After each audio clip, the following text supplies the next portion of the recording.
Praise the Lord. നിങ്ങളെ എല്ലാവരെയും blessed മോർണിംഗിലേക്ക് യേശുക്രിസ്തുവിൻ്റെ നാമത്തിൽ സ്വാഗതം ചെയ്യുന്നു.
പ്രിയരെ, അനുഗ്രഹിക്കപ്പെട്ട ഒരു പ്രഭാതം കൂടെ നമ്മുടെ ജീവിതത്തിൽ അനുവദിച്ച് തന്ന വലിയവനായ ദൈവത്തെ നമുക്ക് ഒരുമിച്ച് ചേർന്ന് നന്ദി പറയാം. എത്ര പറയും, ഞാൻ നിന്നതല്ല, എൻ്റെ ദൈവം എന്നെ നടത്തിയതാണ്.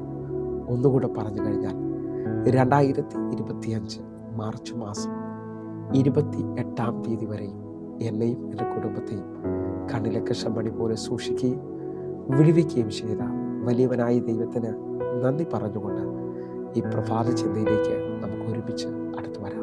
നിന്റെ വാക്കുകൾ കൊണ്ട് അനുഗ്രഹം പ്രാപിക്കുക.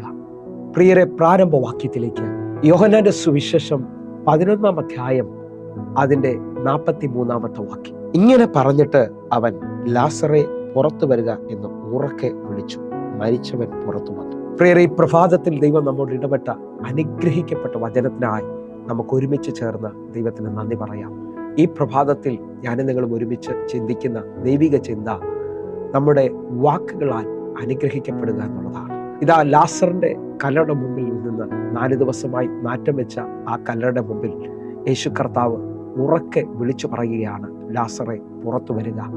ആ വാക്കിനകത്ത് ലാസർ ഇതാ ജീവൻ പ്രാപിച്ച് പുറത്തു വരികയാണ്. അവസാനിച്ചു എന്ന് പറഞ്ഞ, എല്ലാം തീർന്നു എന്ന് പറഞ്ഞെടുത്ത് യേശുവിൻ്റെ അധികാരമുള്ള വാക്കിനകത്ത് ലാസർ ജീവൻ വെച്ച് പുറത്തു വരികയാണ്. നിങ്ങൾ വിശ്വസിക്കാമെങ്കിൽ നിങ്ങളുടെ കുടുംബത്തിനകത്ത്, നിങ്ങളുടെ തലമുറയിൽ, നിങ്ങളുടെ സാമ്പത്തിക വിഷയത്തിനകത്തെല്ലാം അവസാനിച്ചു എന്ന് പറയുന്ന എല്ലാ വിഷയത്തിനകത്തും അധികാരത്തോടെ ഞാൻ യേശുവിൻ്റെ പൈതലാണ്, ഞാൻ യേശുവിൻ്റെ മകനാണെന്നുള്ള നിലയിൽ ആ അധികാര വാക്കിനകത്ത് ചില നന്മകളെ വിളിച്ചു പുറത്തു കൊണ്ടുവരാൻ കഴിയുമെന്ന് ഈ പ്രഭാതത്തിൽ ഞാനും നിങ്ങളും ചിന്തിക്കുകയാണ്. ഒന്നുകൂടെ പറഞ്ഞു കഴിഞ്ഞാൽ, മർക്കോസിന്റെ സുവിശേഷം 11-ാം അധ്യായം അതിന്റെ 23-ാമത്തെ വാക്യം. ആരെങ്കിലും തന്റെ ഹൃദയത്തിൽ സംശയിക്കാതെ താൻ പറയുന്നത് സംഭവിക്കുമെന്ന് വിശ്വസിച്ചുകൊണ്ട് ഈ മലയോട് നീങ്ങി കടലിൽ ചാടുക എന്ന് പറഞ്ഞാൽ അവൻ പറഞ്ഞതുപോലെ സംഭവിക്കും എന്ന് ഞാൻ സത്യമായി നിങ്ങളോട് പറയുന്നു. എന്നെ കേൾക്കുന്നവരെ, ഈ പ്രഭാതത്തിൽ എല്ലാവർക്കും ആഗ്രഹമാണ് അനുഗ്രഹിക്കപ്പെടണമെന്നുള്ളത്. എല്ലാവരുടെയും ആഗ്രഹം അനുഗ്രഹമാണെങ്കിൽ ആ അനുഗ്രഹത്തെ എങ്ങനെ പ്രാപിക്കാമെന്ന് ബൈബിൾ ശ്രദ്ധിക്കാമെങ്കിൽ നമുക്ക് തിരിച്ചറിയാൻ പറ്റും. ചിലത് നാം പറഞ്ഞാൽ നമ്മുടെ ജീവിതത്തിനകത്ത് വെളിപ്പെട്ടു വരും. കാരണം നമ്മുടെ ദൈവം അവൻ പറഞ്ഞുകൊണ്ടാണ് സകലത്തെയും സൃഷ്ടിച്ചത്. നിങ്ങൾ വിശ്വസിക്കാമെങ്കിൽ നിങ്ങളുടെ ജീവിതത്തിനകത്തും പറഞ്ഞുകൊണ്ട് നന്മകളെ പ്രാപിക്കാൻ കഴിയും. ഈ പ്രഭാതത്തിൽ ഒന്ന് ശ്രദ്ധിച്ചു നോക്കിയേ. ഞാൻ നിങ്ങൾ ഈ 2ാമത് വായിച്ച വാക്യത്തിനകത്ത് ഇതാ, ശിഷ്യന്മാർ അത്തി ഉണങ്ങിപ്പോകുന്നത് കണ്ട് ആശ്ചര്യപ്പെട്ട് യേശുവിനോട് സംസാരിക്കുമ്പോൾ യേശു കർത്താവ് അവരോട് മറുപടി പറയാണ്, ആരെങ്കിലും തന്റെ ഹൃദയത്തിൽ സംശയിക്കാതെ താൻ പറയുന്നത് സംഭവിക്കുമെന്നും തന്റെ മുമ്പിൽ നിൽക്കുന്ന മലയോട് വിശ്വാസത്തിൽ പറഞ്ഞാൽ അത് നീങ്ങുമെന്നും യേശു കർത്താവ് തന്റെ ശിഷ്യന്മാരെ പഠിപ്പിക്കുകയാണ്. ഇവിടെ നിങ്ങൾ ശ്രദ്ധിച്ചു നോക്കി, യേശുവിന്റെ വിശ്വാസത്തിന്റെ വാക്കിനാൽ അത്തി ഉണങ്ങിപ്പോവുകയാണ്. ഇതാ, മാസങ്ങൾ വർഷങ്ങൾ തല ഉയർത്തി നിൽക്കുന്ന, ഇല നിറഞ്ഞു നിൽക്കുന്ന അത്തി ആ വാക്കിനകത്ത് ക്ഷണത്തിൽ ഉണങ്ങിപ്പോകുമെങ്കിൽ നിങ്ങളുടെ വാക്കിനകത്ത് നിങ്ങളുടെ വിരോധങ്ങൾ ചിലത് ഇപ്പോൾ അവസാനിക്കാൻ പോവുകയാണ്. നിങ്ങളുടെ തലമുറയെ, നിങ്ങളുടെ കുടുംബത്തെ നാളുകളായി കെട്ടിയിരിക്കുന്ന ചിലതിനെ നിങ്ങളുടെ വാക്കിനകത്ത് അവസാനിപ്പിക്കാൻ കഴിയും. അതേപോലെ നിങ്ങളുടെ കുടുംബത്തിൽ, നിങ്ങളുടെ തലമുറയിൽ നിങ്ങളുടെ നന്മകളെ മല പോലെ തടഞ്ഞു നിൽക്കുന്ന ചിലതിനെ വിശ്വാസത്തിൽ പറഞ്ഞു കീഴടക്കാൻ ഈ പ്രഭാതത്തിൽ തയ്യാറാകണമെന്ന് ഓർപ്പിക്കുകയാണ്. നിങ്ങളുടെ ജീവിതത്തിനകത്ത് പറഞ്ഞുകൊണ്ട് ചില നന്മകളിലേക്ക് നിങ്ങൾ സ്വീകരിച്ചാട്ടെ. നിങ്ങൾ നോക്കിയേ, ഇതാ ഇസ്രായേലിന്റെ ദൈവത്തോട് യെബേസ് പ്രാർത്ഥനയിൽ പറയാണ്, നീ എന്നെ നിശ്ചയമായും അനുഗ്രഹിച്ച് എൻ്റെ അതിരുകളെ വിശാലമാക്കണം. അതിരുകൾ വിശാലമാകണമെന്ന് ആഗ്രഹിക്കുന്നവർ നിങ്ങൾ പറഞ്ഞുകൊണ്ട് അതിനെ പ്രാപിക്കാൻ തയ്യാറാകുക. സദൃശവാക്യം 18-ാം അധ്യായം അതിന്റെ 20-21 വാക്യങ്ങൾ ശ്രദ്ധിക്കാമെങ്കിൽ, വായുടെ ഫലത്താൽ മനുഷ്യന്റെ ഉദരം നിറയും, അധരങ്ങളുടെ വിളവ് കൊണ്ട് അവന് തൃപ്തി വരും. മരണവും ജീവനും നാവിന്റെ അധികാരത്തിൽ ഇരിക്കുന്നു. അതിനെ ഇഷ്ടപ്പെടുന്നവൻ അതിന്റെ ഫലം അനുഭവിക്കും. ഇതാ ബൈബിൾ വ്യക്തമായി പറയാണ്, വായുടെ ഫലത്താൽ മനുഷ്യന്റെ ഉദരം നിറയും. മരണവും ജീവനും അവന്റെ നാവിന്റെ അധികാരത്തിൽ ഇരിക്കുന്നു. അതിനെ ഇഷ്ടപ്പെടുന്നവൻ അതിന്റെ ഫലം അനുഭവിക്കും.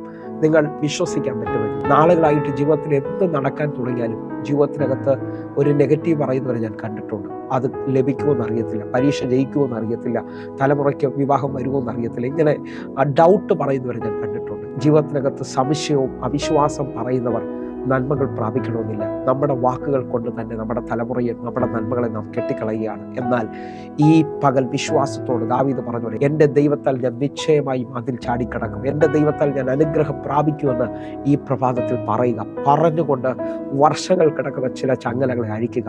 പറഞ്ഞുകൊണ്ട് ആ രോഗത്തിൻ്റെ അവസ്ഥയിൽ നിന്ന് സൗഖ്യം പ്രാപിക്കുക. അവൻ്റെ അടിപ്പിണരാൽ എനിക്ക് സൗഖ്യം വന്നിരിക്കുന്നു എന്ന് പറഞ്ഞ് ഈ പ്രഭാതത്തിൽ നന്മയെ കാണാൻ തയ്യാറാകണം. നിങ്ങൾ ശ്രദ്ധിച്ചു നോക്കിയാൽ ഉൽപ്പത്തി പുസ്തകത്തിനകത്ത് രണ്ടാഴമേറിയ കാര്യങ്ങൾ കാണാൻ പറ്റും. ഒന്ന്, ഹല്ലേലൂയ, ഇതാ അബ്രഹാം തൻ്റെ ഏകജാതനെ യാഗം കഴിക്കുവാൻ പോവുകയാണ്. മോറിയ മലയിലേക്ക് കയറുമ്പോൾ തൻ്റെ മകൻ അബ്രഹാമിനോട് ചോദിക്കുകയാണ്, അപ്പാ, നമ്മുടെ കയ്യിൽ തീയും വിറകുമുണ്ട്, യാഗമർഗം എവിടെയാണ്?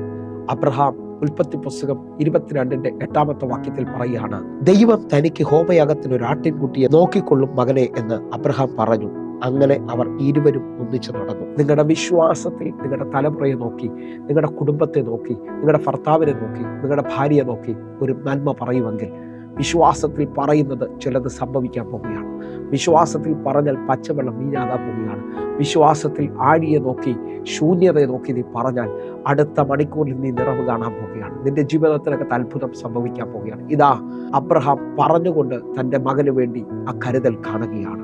നിങ്ങൾ വിശ്വസിക്കാൻ പറ്റുമെങ്കിൽ നിങ്ങളുടെ ജീവിതത്തിനകത്ത് ഈ പ്രഭാതത്തിൽ പറഞ്ഞുകൊണ്ട് ചില വിടുതലുകൾ നിങ്ങൾ കാണാൻ പോവുകയാണ്. എന്നെ കേൾക്കുന്നവരെ, ഉൽപ്പത്തി പുസ്തകം 32 വാക്യത്തിൽ യാക്കോബ് ദൂതനുമായി വെല്ലുവിളിക്കുകയാണ്. ആ വാക്യത്തിലേക്ക് നമുക്ക് വരാം. എന്നെ വിടുക, ഉഷസ്സാകുന്നല്ലോ എന്ന് അവൻ പറഞ്ഞതിന് നീ എന്നെ അനുഗ്രഹിച്ചിട്ടല്ലാതെ ഞാൻ നിന്നെ വിടുകയില്ല എന്ന് അവൻ പറഞ്ഞു. നമ്മുടെ വാക്കിനകത്ത് അനുഗ്രഹങ്ങളുണ്ട് പ്രിയരെ.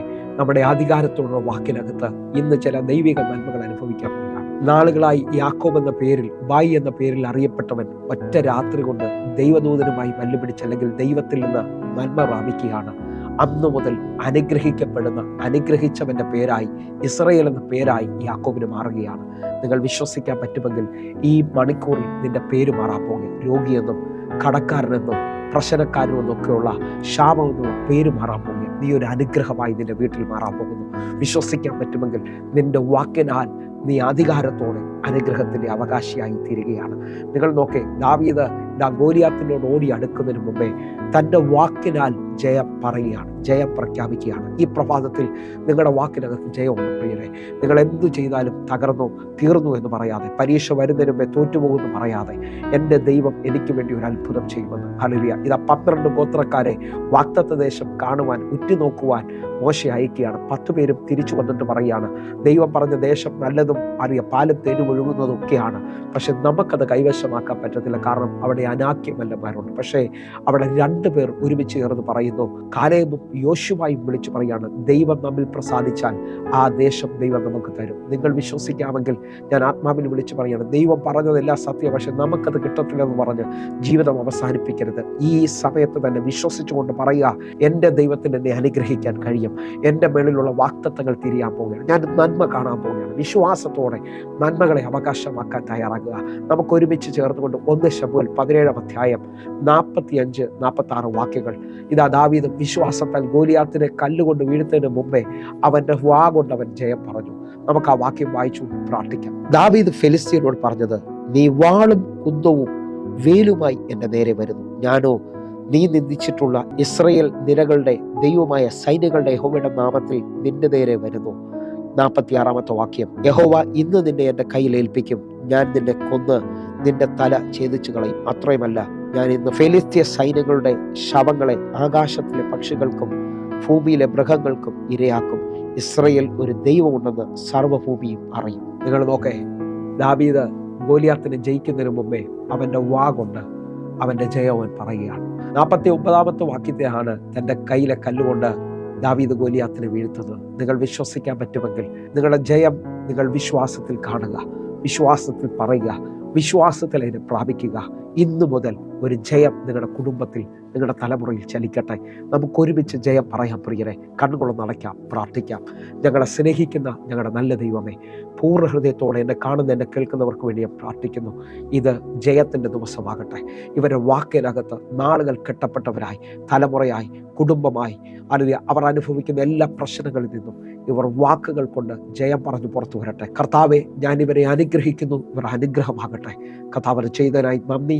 ആമേൻ, ആമേൻ. പ്രിയരെ, പ്രഭാത സന്ദേശം നിങ്ങൾക്ക് അനുഗ്രഹമാകുന്നുവെങ്കിൽ നമ്മുടെ യൂട്യൂബ് ചാനൽ സബ്സ്ക്രൈബ് ചെയ്യും, ഫേസ്ബുക്കിലേക്ക് നിങ്ങൾ ജോയിൻ ചെയ്യുകയും ചെയ്യണമെന്ന് ഓർപ്പിക്കുന്നു. അതേപോലെ തന്നെ എല്ലാ ദിവസവും ഇന്ത്യൻ സമയം 6 മണിക്ക് നമുക്ക് സൂമിൽ ആരാധനയുണ്ട്.